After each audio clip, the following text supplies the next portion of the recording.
할렐루야. 아멘. 오늘 말씀의 교제를 앞서서 우리 하나님 앞에 입술로 이렇게 한번 고백했으면 좋겠어요. 나의 찬송을 받으시옵소서. 그러고 하나님 앞에 우리 한번 그렇게 말씀으로 아뢰고 말씀의 교제를 나누도록 합시다. 우리 다 같이 한번 하나님 앞에 하나님 나의 찬송을 받으시옵소서. 우리 다 같이 한번 합니다. 하나님 나의 찬송을 받으시옵소서. 아멘. 이제 많은 사람들이 그런 이야기들을 해요. 우리가 하나님과의 우리의 관계는 어떤 관계죠? 하나님과 나와 1대1의 믿음의 관계다.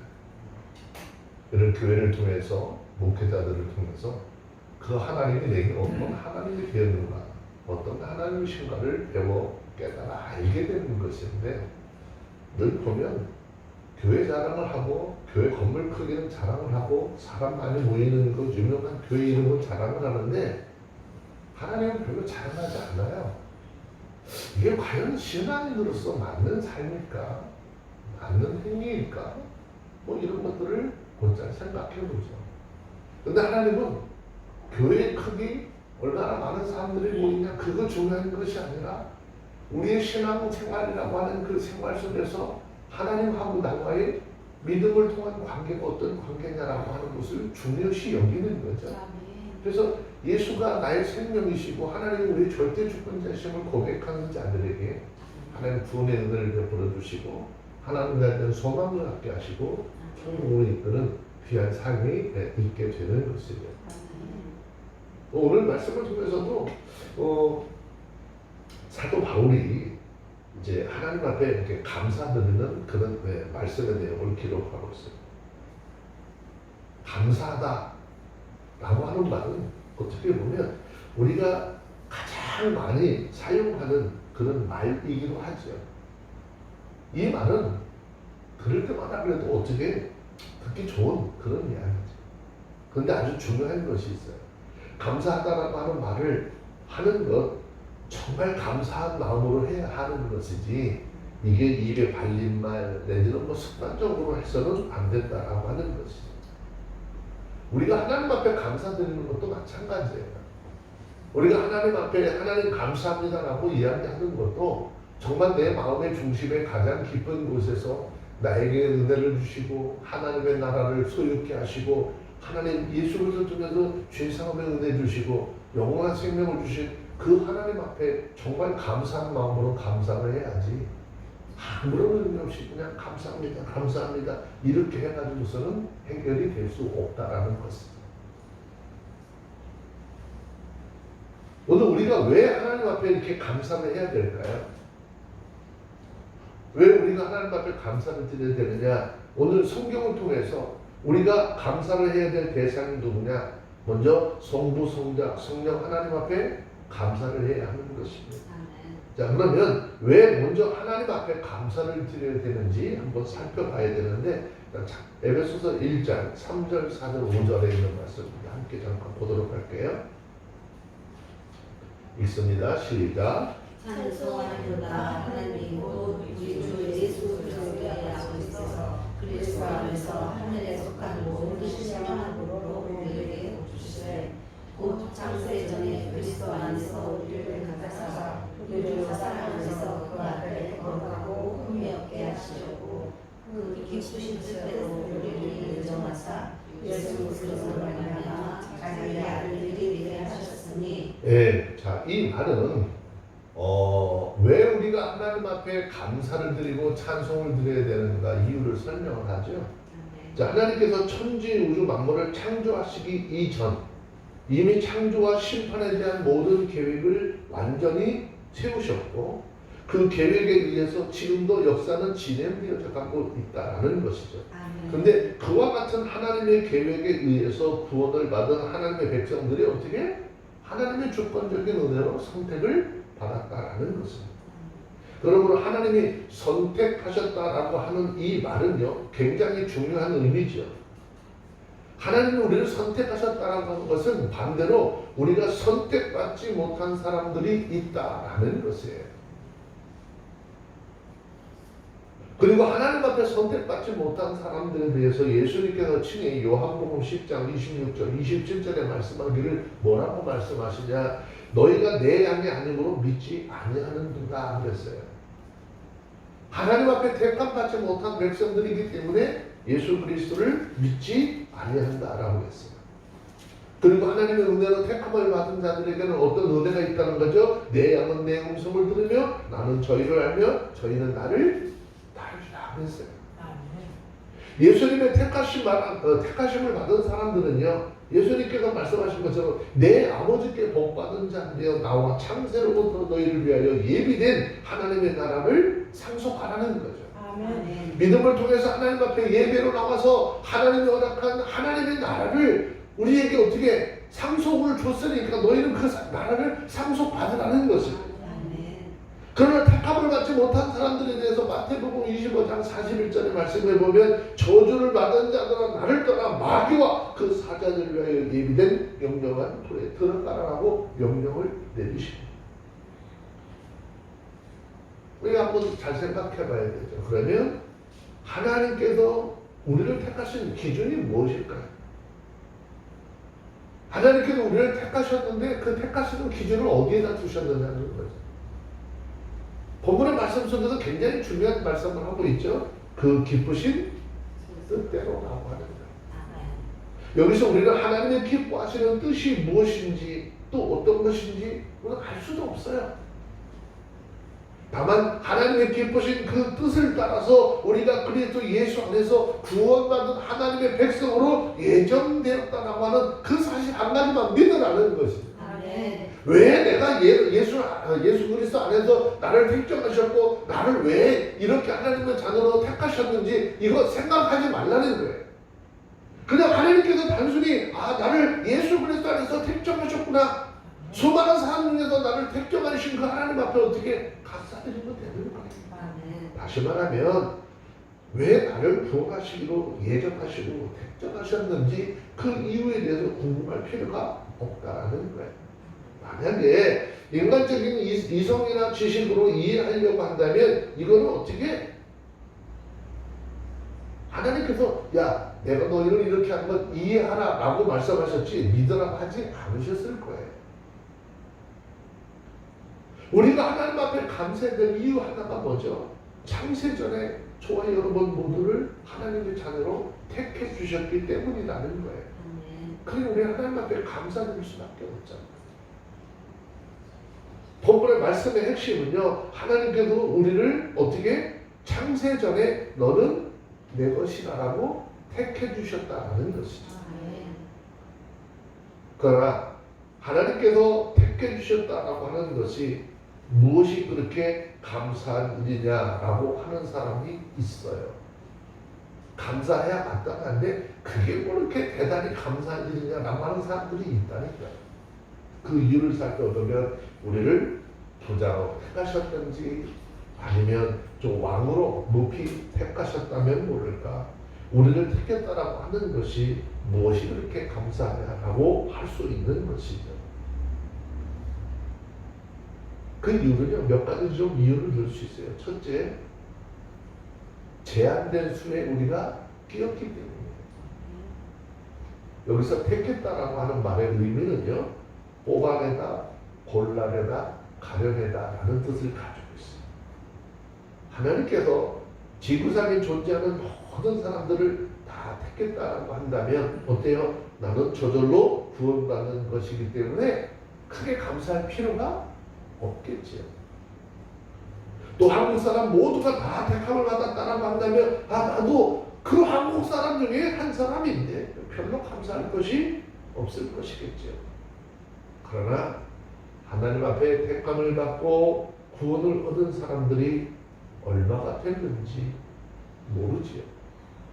얼마가 됐는지 잘 모르는데 하나님께서 나를 택하셔서 그 하나님이 원하시는 한정된 수 가운데 들게 해주셨다. 이게 얼마나 감사한 일이에요. 대학교 학생들 자녀들 키워봤잖아요. 대학교 모집 정원들이 이렇게 딱 정해져 있는데 그게 한번 합격을 했다라고 하면 부모들 난리 나잖아요. 겨우 몇 대 1이야? 경쟁이 뭐 5대1, 6대1 정도라고 하잖아요. 근데 그분도 비정합되잖아요. 근데 전체 인물을 따져보세요. 그래서 하나님 나를 택하셨다. 그 비율이 얼마나 된다는 경쟁이 얼마나 심했을까. 근데 그건 내가 싸워서 이긴 것도 아니고 내가 뭔가 노력을 해서 그런 것이 아니고 온전한 하나님의 은혜로 되어진 것이죠. 그래서 우리는 그 얘기를 두 번째 얘기인데 아무 공로 없이 택함을 받았기 때문이라는 것입니다. 조금 전에 말씀드린 것처럼 해마다 20철만 되면 부모들이나 뭐 20세들 모두가 긴장하고 얼마나 예민해지는지. 어떤 집에는 수험생 있는 집에는 막 부모들이 발 뒤꿈치 들고 까치발로 돌아다니고 집에서 막 큰 소리도 내지 못해요. 아이들이 그래요. 수험생이 되고 나면 머릿속에 생각하는 건 40 넘은 아줌마들만큼 근심거리가 많대요. 얼마나 예민해지는지. 그 이유는 뭐죠?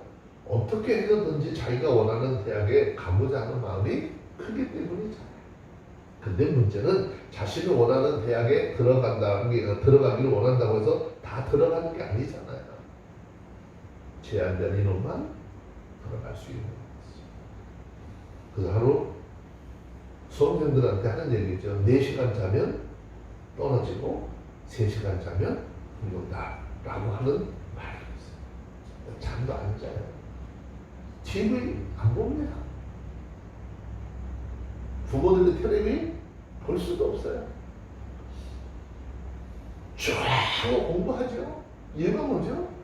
그 제한된 숫자 안에 들어가서 합격하면 얼마나 좋아하는지를 알고 있기 때문이죠.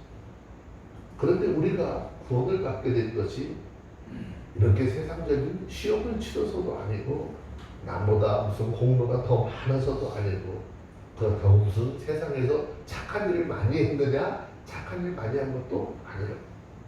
다만 우리가 생겨나기도 전에 창세전에 전지전능하신 그 하나님의 은혜로 내가 태어나기도 전에 다 예정해 놓으셨다가 이 땅에 살면서 복음을 듣게 하시고 믿게 해서 하나님의 자녀가 되게 하셨다라고 하니 이게 얼마나 감사한 일이냐라는 것입니다. 우리가 택함을 받은 것에 대해서 감사하지 못하고 만약에 날마다 불평을 한다라고 하면 아직 하나님의 은혜를 어떻게 깨닫지 못하는 것이죠. 성경을 보면 바울은 예수 믿는 사람을 잡아 죽이려고 하는 일을 했었던 사람이잖아요. 그런데 하나님을 대적하고 그렇게 하나님의 마음을 아프게 했던 그를 향해서 뭐라죠? 저는 내가 택한 그릇이다 라고 부르시는 거죠. 자기가 그렇게 하나님 앞에 못된 짓을 하고 하나님을 대적했던 그러한 자기를 하나님께서 어떻게 택한 그릇으로 부르시고 이방인들에게 복음을 전하려고 하는 사도로 삼으셨어요. 그 하나님의 은혜를 깨닫고 나니까 디모데전서 1장 15절에서 사도 바울이 하나님 앞에 고백하기를 뭐라고 고백합니까? 자신은 죄인 중에 괴수라라고 고백하게 되는 것입니다. 그렇게 못된 사도 바울을 불러서 이방인의 사도로 불러 쓰신 하나님의 은혜를 깨달아서 사도 바울은 많은 교회들에게 복음을 전하는 편지를 쓸 때마다 하나님 앞에 택함 받은 것에 대해서 감격하고 있는 거예요. 생각해 보니까 사울 같은 사람은 지옥에 가도 보통 지옥이 아니라 아주 깊은 지옥에 가야 될 사람이죠.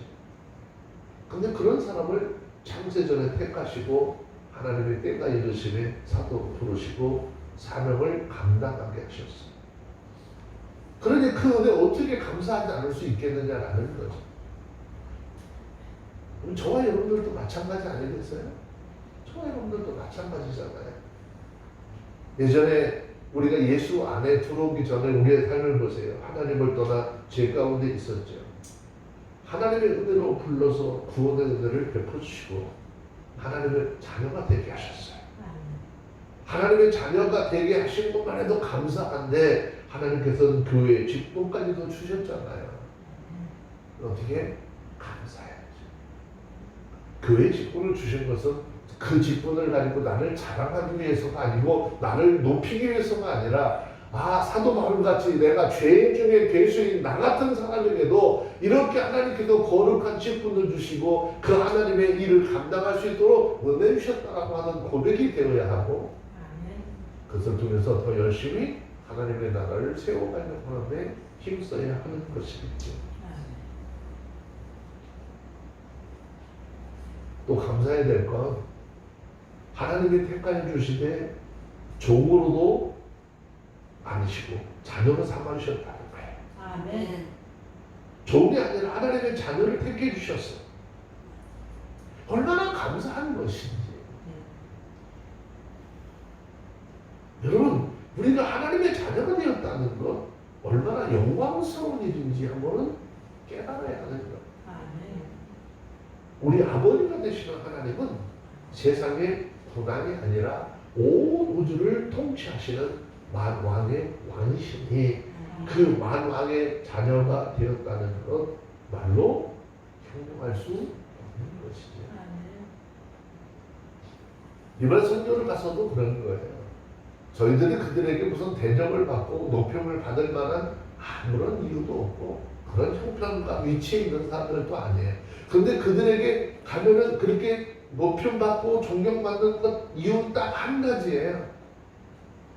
여기 온 사람들 모두가 다 목사님들이라는 거죠. 하나님께서 세운 하나님의 사역을 감당하는 목사들이라고 하는 그 직임 하나 때문에 그들이 우리를 그렇게 반겨받고 우리의 일을 통해서 전하는 말씀을 듣기를 그렇게 원하는 모습들을 볼 수 있는 거죠. 우리가 뭔가를 특별하고 잘나서가 아니라 하나님께서 우리를 그렇게 택해 주시고 그 사역을 감당할 수 있도록 은혜 주셨기 때문이에요. 그래서 저와 여러분들도요, 우리가 지금 이 땅에 살면서 내게 주신 그런 교회 직분들 귀하게 여기시고 그 이름에 걸맞는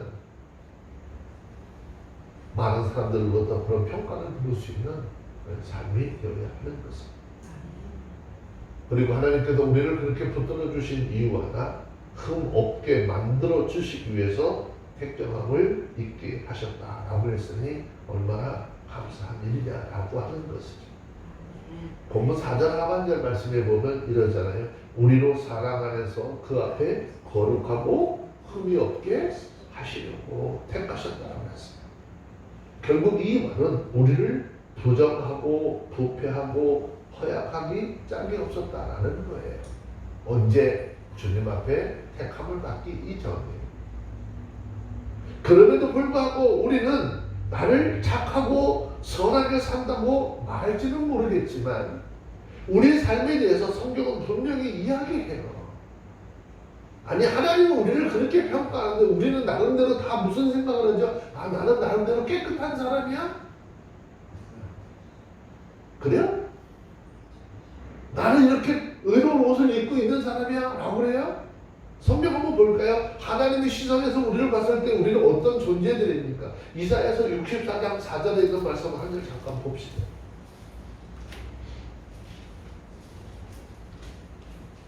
우리가 하나님 앞에 나는 이것도 의롭습니다. 나는 이렇게 의로운 삶을 살았습니다. 우리 스스로 의롭다고 자랑하는 그 모든 것들이 어떤 것일까요? 자, 이사야서 64장 4절에 있는 말씀을 한번 찾아서 읽어볼게요. 읽습니다. 시작. 주 외에는 자기를 악망하는 자리여 이들은 다 지성으로부터 들은 자도 없고 귀로 따른 자도 없고 눈으로 본 자도 없나이다. 하나님께서 우리 봤을 때 어떻게 깨끗한 자 이때 없어요? 없어요.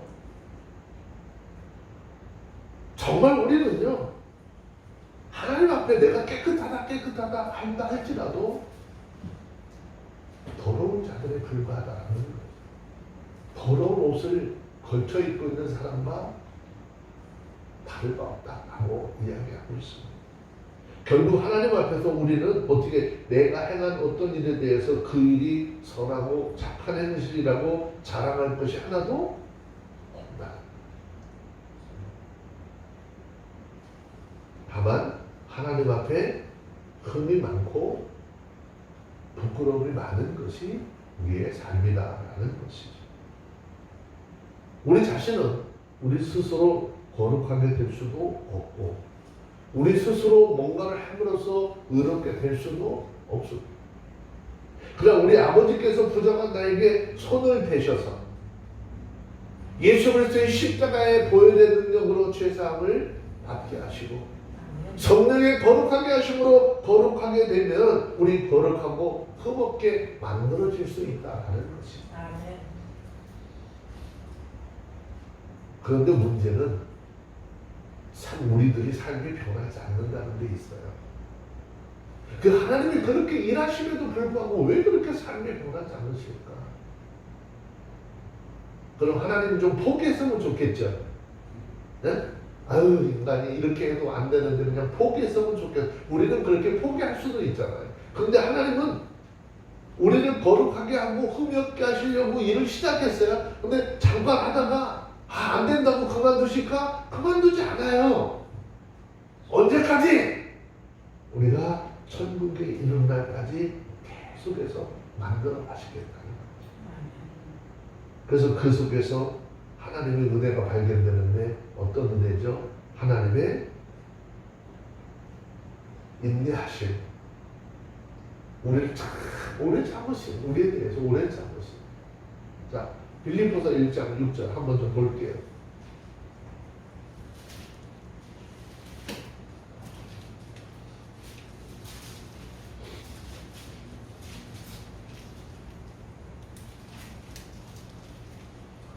찾으셨으면 한번 볼게요. 읽습니다. 시작. 너희 중에 착한 일을 시작하시니까 그리스도 예수의 날까지 이르실 줄 우리가 다시 나가라. 네, 하나님은 우리를 통해서 무슨 일을 시작하셨어요? 착한 일을 시작하셨던 그 하나님 어떻게 한대? 예수 그리스도가 심판주로 오시는 그날까지 우리를 어떻게 계속 이끌어 주실 것이니까 우리를 거기에 대해서 하나님 절대 우리를 버리신다 그런 생각 안 갖는다는 거잖아요. 그죠? 그러니까 어떻게 확신을 가지시고 제발 좀 옆에 사람들의 내 수준에 쫓아오지 못한다고 탓하고 싸우고 하지 말고 어떻게 해? 그걸 용서하는 마음과 이해하는 마음을 가지고 불쌍히 여겨야 돼. 긍휼히 여기는 마음이 있어야 하는 것이죠.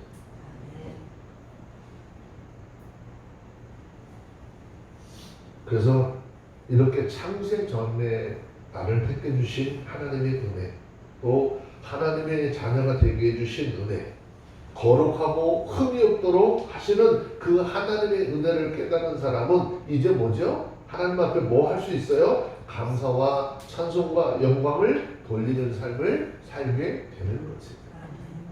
그러니까 감사는 아무나 할 수 있는 것이 아니에요.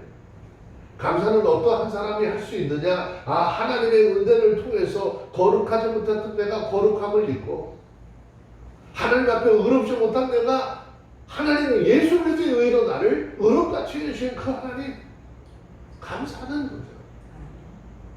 그걸 아는 자만이 감사할 수 있는 것입니다.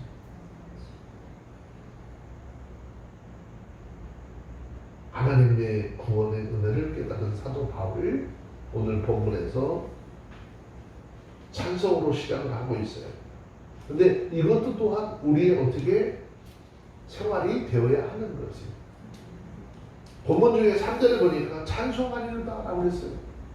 시편에 나타난 그리스도인들의 삶을 보면 어떻습니까? 여러분 슬플 때나 즐거울 때나 삶의 역경을 만날 때도 하나님 앞에 소망을 두고 찬송하며 살아가는 모습을 발견할 수 있죠. 자, 시편 71편 4절에 있는 말씀을 한번 잠시 좀 볼게요.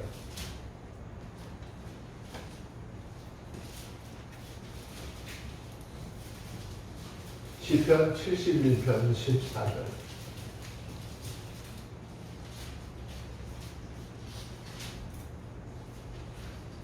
네, 찾으셨으면 읽습니다. 시작. 나는 항상 소망을 참고 주를 더욱 참고 찬송하리다. 네. 그래. 그 보면 나는 항상 뭘 품고 소망을 품고 주를 더욱 찬송하리다 그랬어요. 하나님 앞에 택함을 받은 우리는 언제 어떤 상황에 있든지 하나님께 뭐죠? 소망을 품고 감사와 찬양을 올려드려야 하는 것입니다. 아멘. 여러분 우리가 하나님 앞에 올려드리는 찬양은요 그냥 가볍게 생각하시면 안 돼요. 성경은 히브리서 13장 15절에 보면 우리가 하나님 앞에 올려드리는 찬양을 뭐라고 표현했습니까? 한번 보시겠어요? 히브리서 13장 15절.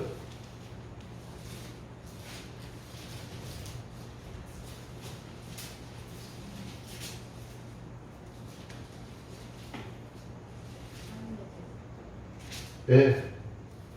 13장 15절 찾아서 한번 읽어볼게요. 시작. 이러므로 우리가 예수님을 말미암아 항상 자기의 제사를 하는 자에게 듣자. 이는 그 일을 좋아하는 이들에게 열리네. 아멘. 우리가 예수를 말미암아 항상 어떻게 찬양 드리는 것이 하나님 앞에 뭐 드리는 거다? 제사를 드리는 것과 같다는 거잖아요. 찬양의 제사를 하나님께 드리자. 이는 그 이름을 증거하는 입술의 열매니라. 찬송은 하나님 앞에 드리는 우리의 신앙적 제사인 것이에요. 신약의 그리스도인들 우리는 구약의 백성들처럼 성전에서 짐승을 죽여 드리는 그러한 제사를 드리지 않습니다. 로마서 12장 1절을 보시면 우리의 헌신의 상 자체가 하나님 앞에 드리는 거룩한 상 제사이고 우리가 하나님 앞에 불러드리는 찬송의 소리가 하나님 앞에 드리는 제사입니다. 자, 로마서 12장 1절 한 절 더 봅시다.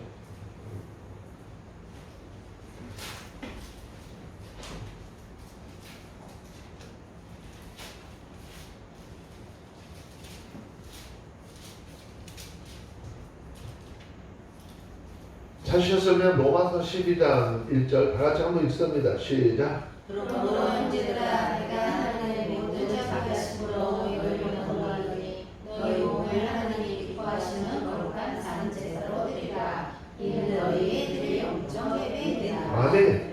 네, 우리 삶 자체가 뭐죠? 헌신의 삶 자체가 하나님 앞에 거룩한 삶 제사이고 우리가 하나님의 은혜를 부르는 찬송이 하나님 앞에 드리는 제사. 그러면 여러분 이 제사 쉬지 말고 드릴 수 있잖아요. 아멘. 우리 삶 속에서 날마다 하나님을 찬양하면서, 그죠?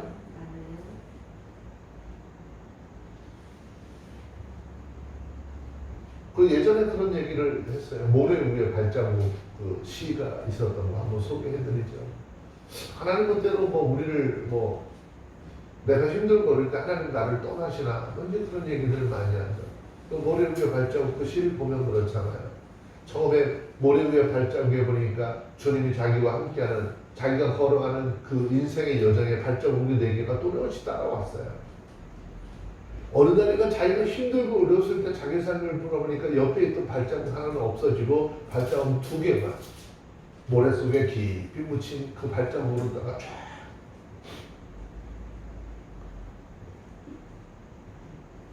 어느 날 가다 지쳐서 쓰러져서 돌아보면서 하나님을 향해서 불평불만하는 내용을 하잖아요. 하나님, 세상 끝날까지 나를 떠나지 아니하시고 나와 함께 하신다는 그 하나님. 내가 기쁘고 즐거울 때는 늘 주님이 내 옆에 함께 있었던 발자국을 보아하는데 내가 고난의 삶, 내가 역경의 삶을 살 때 보니 주님은 어디로 갔는지 없어져 버리고 나 혼자 내 인생의 무게가 너무 힘들어서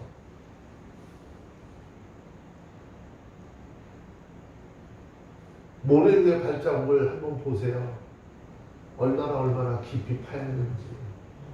근데 주님 어디 계십니까?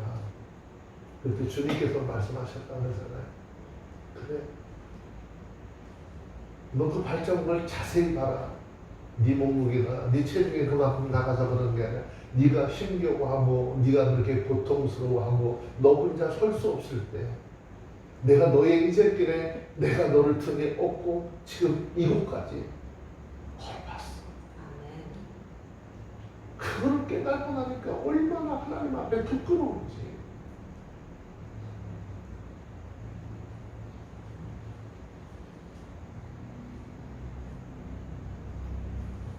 우리 삶 속에 그러잖아요. 어느 때로는 힘들기도 하고 어려운 역경 가운데 있을 때 하나님은 절대 우리를 버리지 않으세요. 떠나지 않으세요. 하나님 한 번도 우리를 실망시키신 적이 없으신 그 하나님. 하나님 앞에 무엇인가를 드려서 하는 것이 아니라 내가 입술로 마음속에 중심을 담아서 드리는 찬양, 감사 언제든지 할 수 있는 거죠. 하나님께서 이스라엘 백성들을 창조하신 목적에 대해서 이사야서 43장 21절에서 말씀하고 있잖아요. 이 백성은 내가 나를 위하여 지었나니 나의 찬송을 부르게 하며 함이라. 찬송은 영적 이스라엘이 된 구원받은 이 땅에 사는 모든 그리스도인들의 어떻게 존재 목적이에요. 우리는 항상 힘써서 하나님을 찬송하고 그 찬송을 통해서 하나님 앞에 영광을 돌릴 수 있는 우리 모두가 되었으기를 주의 이름으로 축원합니다. 아멘. 또 말씀하시기를 이런 그 이름을 증거하는 입술의 열매이라고 했어요. 아멘. 찬송은 가장 좋은 입술의 열매라는 것이죠. 그러나 이런 하나님의 뜻과는 상관이 없이 우리 입술은 얼마나 더럽고 악한 일을 많이 하고 있는지 좀 되돌아봐야 되지 않는가. 우리가 입술로 싸운 것은 진리에 관한 싸움이 아니에요. 사사롭게 남의 인격과 남의 허물을 공격을 하고 남의 거짓되고 악함과 비난하는 일에 우리 입술들이 얼마나 많이 사용되었는지도. 그뿐 아니라 종종 더러운 욕설이나 음란한 말을 어떻게 하는 도구로 이용되기도 합니다. 하지만 하나님의 뜻은 이런 더러운 입술이 정결하게 되어서 거룩하신 하나님을 찬송하는 입술이 되어야 한다라고 말씀하고 있는 것입니다. 여러분, 우리가 하나님 앞에 드리는 찬송이 그 가치가 얼마나 클까요? 생각해 보셨어요? 우리가 하나님 앞에 드리는 찬송의 가치가 얼마나 큰지 그 찬송의 가치에 대해서 시편 69편 30절 31절에서 이렇게 말씀을 하고 있어요.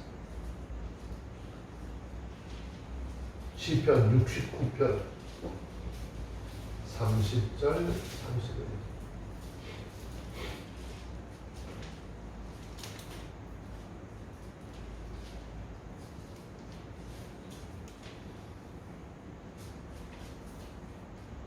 찾으셨으면 한번 볼게요. 읽습니다. 30절, 31절 시작. 내가 노래 하나님의 이름을 찬송하며 감사함으로 하나님을 광대하시다 하리니 이것이 소 곧 뿔과 굽이 있는 황소를 드림보다 영광을 더욱 기쁘시게 하니 될 것이라. 아멘. 황소 한 마리를 잡아서 하나님 앞에 제물로 드리는 것보다 우리 거룩한 입술로 하나님 앞에 찬양을 통해서 영광을 돌리는 것 하나님 어떻게 기뻐하신다는 거죠. 아멘. 아멘. 그러므로 하나님의 은혜를 입은 하나님의 택함을 받는 우리 날마다 어떻게 우리 거룩한 입술들이 우리를 구원하신 하나님 앞에 찬송으로 영광을 돌리는 그 귀한 삶이 되어야 하는 것입니다. 아멘.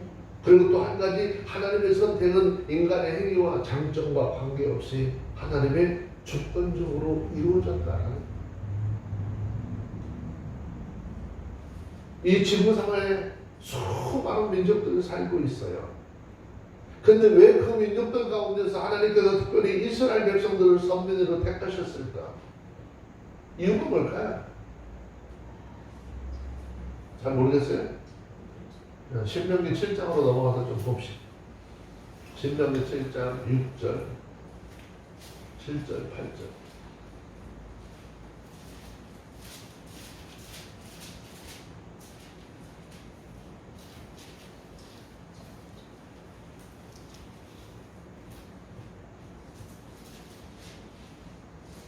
읽습니다. 시작. 너는 여호와의 하나님의 성을 택하심은 너희가 신명기 7장 6절부터 시작. 너는 여호와의 하나님의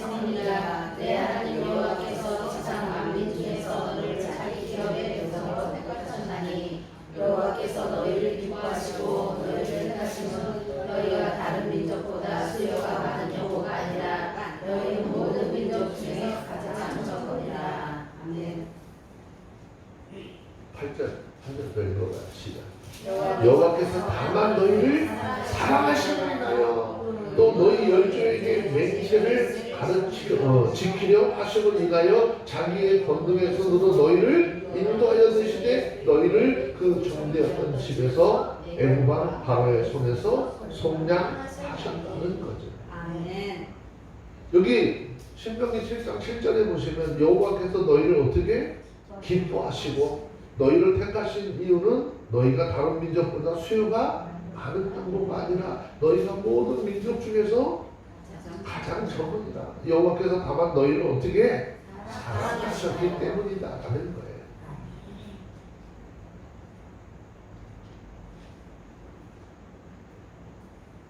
아까 여러분들 이사야서 64장에서 한번 읽었던 말씀이잖아요. 하나님은 우리 어떻게 해요?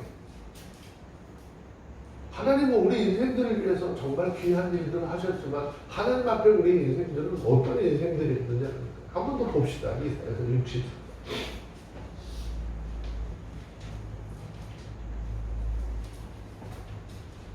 이사야서 64장 4절, 5절, 6절 이렇게 한 번 더 볼게요.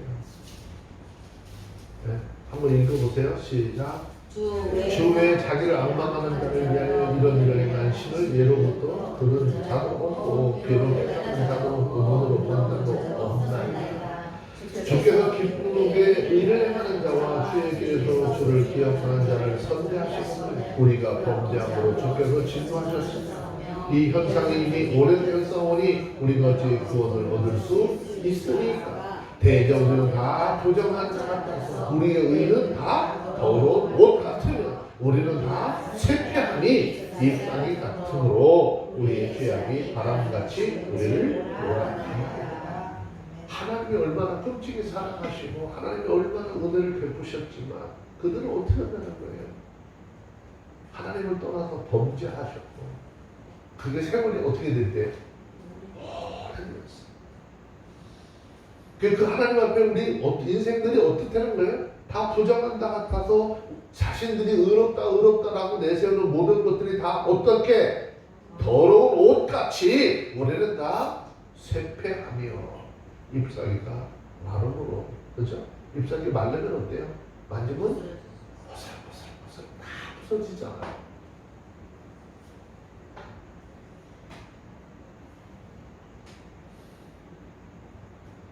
그럼에도 불구하고 7절에 내려가서 뭐 주의 이름을 부르는 자가 없대요.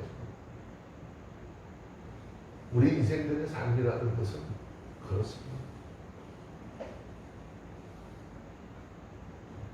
하나님께서 우리 모두를 태어나기 전부터 하나님의 자녀로 택해 주신 것 전적으로 하나님의 크신 사랑 때문에 하나님을 떠나서 마른 잎사귀와 같이 조금만 건져도 다 부서지고 형체도 없어져 버릴 그런 인생들. 그래서 하나님의 사랑을 입어 하나님의 자녀로 선택받았다는 것이 얼마나 크고 기쁜 일인지. 그러면 하나님께 드리는 찬양은 단순히 기분이 좋아서 내 기분에 도취해서 부르는 그런 찬양이 아니라 이것은 하나님 앞에 구원받은 인생에 마땅한 본분이라는 것입니다. 그래서 성경 하나님께서 인생을 택하여 주신 그 하나님을 찬미하는 데 있다라고 말씀하고 있어요. 자, 본문 말씀을 둬서 에베소 1장 6절에 있는 말씀을 좀 볼게요. 다시었으면 우리 한번 봅니다. 에베소 1장 6절 읽습니다. 시작. 이는 그의 자랑하신 자 안에서 우리에게 거둬주시는바 그의 은혜의 영광을 찬미하게 하는 것이라. 여러분 하나님께서 우리들을 선택하여서 오늘 이 자리에 있기까지 인도해 주신 것을 믿으시고 오늘까지 우리를 인도하신 하나님을 향해서 날마다 찬송하는 감사와 기쁨으로 찬송하는 그런 삶이 되어주시기를 주의 이름으로 축원합니다. 아멘. 돈 드는 거 아니잖아요. 우리 입술의 열매래요. 입술의 고백이래요. 그럼 우리는 충분히 그 일들을 어떻게 감당하며 나가야 됩니다. 여기서 특별한 단어 한마디가 있는데 은혜의 영광을 찬미하게 하려 한다라고 하는 이 말씀인데 이 말씀은 입술의 찬양만 의미하는 것이 아니라 우리의 전 삶을 통해서 하나님을 영화롭게 해드리는 생활의 열매를 의미하는 우리가 말을 하면 말에 대한 뭘 줘야 되죠? 책임을 져야 되잖아요.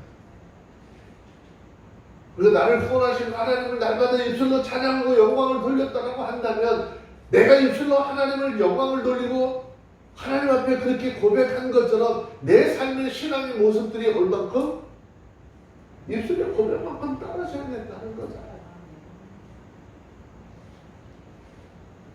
저와 여러분들 왜 이 힘들고 어려운 시절에 태어나게 하셨고 왜 힘들고 어려운 과정을 겪게 하셨고 지금 이렇게 예수 믿기 힘든 이런 과정 속에 하나님의 자녀로 우리를 지금 세워두셨는지 돌아보셔야 돼요. 하나님이 우리를 너무너무 사랑하시고 그 사랑하심을 통해서 또한 누군가 그렇게 사랑하시는 하나님의 자녀를 지금 찾기를 원하시는 거예요. 우리에게 이렇게 베푸신 은혜를 깨닫고 하나님 앞에서 우리의 행할 바를 행하며 삶의 아름다운 열매를 맺는 저와 여러분들이 다 되어주시기를 주의 이름으로 축원합니다. 예수님께서도 말씀하셨던 것처럼 우리가 정말 예수 믿고 회개했다면 회개에 합당한 열매가 있어야 하는 것이고 그 회개에 합당한 열매가 있는 것만큼 우리의 삶은 어떻게 해요? 변화되어져야 하는 것이다. 여전히 세상 속에서 악이 다툼을 하는 그런 모습으로 삶을 산다면 이거 하나님께서 결코 기뻐하지 않을 것이다 라는 것입니다. 에베소를 통해서 우리를 구원하시고 우리 그리스도 하나님이 어떤 하나님인지를 확실하고 분명히 좀 깨닫고 그 하나님 앞에 늘 감사함으로 기쁨으로 찬양으로 영광을 돌려드릴 수 있는 우리 모두가 다 되어주시기를 주의 이름으로 축원합니다. 기도합니다. 하나님 감사합니다. 오늘은 우리가 왜 하나님과 예수님과 성령님께 감사를 드려야 하는지 그 이유에 대해서 가르침을 받았습니다. 그 이유는 하나님께서 우리를 창세전에 택해 주시고 하나님의 자녀로 삼아 주시고 거룩하고 흠이 없게 하셨으니 하나님께서 나에게 베풀어진 은혜를 깨닫게 알게 하여 주시고 이것을 생각할 때마다 비록 세상 살면서 힘들고 어려워도 하나님을 향한 감사를 잊어버리지 않도록 하여 주시옵소서. 또한 예수님은 우리의 모든 죄를 사해 주시기 위해서 십자가에 피 흘려 죽으심과 성령의 역사로 남이 알지 못하는 복음의 비밀을 알게 하셔서 천국 유업을 얻을 자녀가 되게 하시느니 생각하며 감사가 넘치게 하여 주시옵기를 생명 되신 예수님의 이름으로 기도합니다. 아멘. 아멘.